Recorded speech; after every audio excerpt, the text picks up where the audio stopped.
kaldı ya.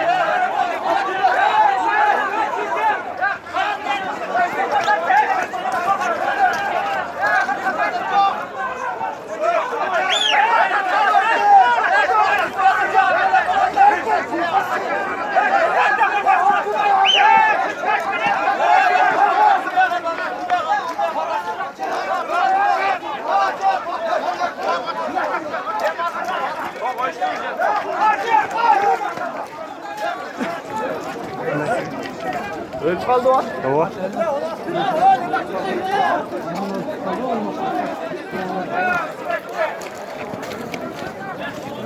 Ya büyük kaldı o mesela.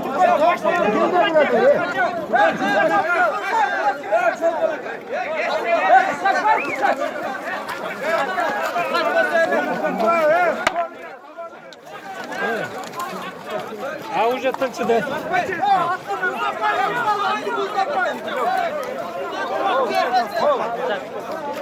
Canlı çıkmadat mı ne? Soy koysun. Kayda versene. Meclisin arkasına koy.